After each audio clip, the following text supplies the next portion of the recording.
સુરતમાં railway station પરથી Nigerian મહિલાની ડ્રગ્સ સાથે ધરપકડ કરવામાં આવી। 2.30 કરોડના ડ્રગ્સ સાથે મહિલાની ધરપકડ। બાતમીના આધારે ડીઆરઆઈની ટીમે રેલવે સ્ટેશન ઉપર વોચ ગોઠવી હતી।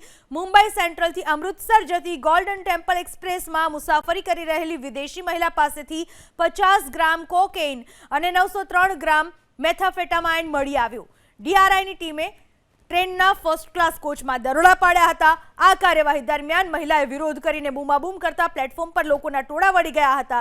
મહિલાને ટ્રેનમાંથી નીચે ઉતારવા માટે 5 મહિલા પોલીસ કર્મીની મદદ લેવી પડી હતી।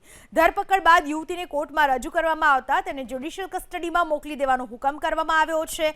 આ કેસના તાર મોટા નેટવર્ક સાથે જોડાયેલા હોવાની આશંકા છે। આ નશીલા પદાર્થોનો જથ્થો દેશના વિવિધ મોટા શહેરોમાં સપ્લાય કરવાનો હતો।